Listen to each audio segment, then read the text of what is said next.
ಇವಾಗ ನಾನು ನಿಮಗೆ ಮಂಗಳೂರಲ್ಲಿರುವಂಥ ಒಂದು ಯೂನಿಕ್ ಪ್ಲೇಸನ್ನು ತೋರಿಸ್ತಿದ್ದೀನಿ. ಬನ್ನಿ ಅಲ್ಲೇ ಹೋಗಿ ಆ ಪ್ಲೇಸ್ ನೋಡೋಣ. Finally welcome to the fishing market of Mangaluru.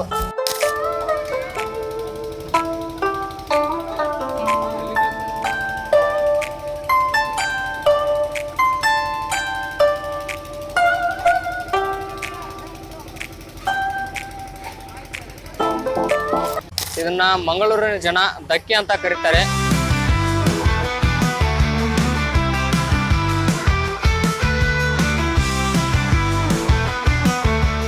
ಏನು ಹಿಂದೆ ಹಡಗ್ನ ನೋಡ್ತಾ ಇದ್ರಲ್ಲ, ಇವು ಹೋದ್ರೆ ಒಮ್ಮೆ ಒಂದು ವಾರ ಇಲ್ಲ ಒಂದು ತಿಂಗಳಂಟ್ಲೆ ಸಮುದ್ರದಲ್ಲಿನೇ ಹೋಗ್ಬಿಡ್ತಾವೆ. ಅವಾಗ ಏನು ಫಿಶ್ ಹಿಡ್ಕೊಂಡ್ಬರ್ತಾರಲ್ಲ ಅವನ್ನ ಎಕ್ಸ್ಪೋರ್ಟ್ ಮಾಡ್ತಾರೆ. ಅದು ಎಕ್ಸ್ಪೋರ್ಟ್ ಮಾಡ್ತಾರೆ ಕೇರಳ, ಬೆಂಗಳೂರು, ಚೆನ್ನೈ ಈ ರೀತಿ ದೊಡ್ಡ ದೊಡ್ಡ ಪ್ರದೇಶಕ್ಕೆ ಇಲ್ಲಿಯ ಮೀನುಗಳನ್ನ ಎಕ್ಸ್ಪೋರ್ಟ್ ಮಾಡ್ತಾರೆ.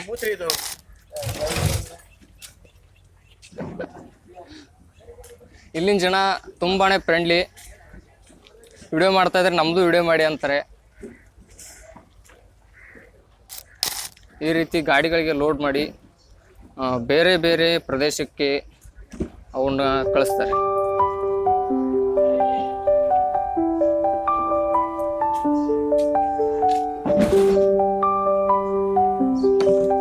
ಇಲ್ಲಂತೂ ನಾವು ತುಂಬಾನೇ ವೆರೈಟಿ ಫಿಶ್ಗಳನ್ನ ನೋಡ್ಬೋದು.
ನೀವೇನು ಇಲ್ಲಿ ನೋಡ್ತಾ ಇದ್ದೀರಾ, ಇದು ಮೀನಿನ ಮಾರ್ಕೆಟ್. ಇಲ್ಲಿ ಹಣ ಕೊಟ್ಟು ಮೀನುಗಳನ್ನ ತೊಗೊಂಡು ಹೋಗ್ಬೋದು.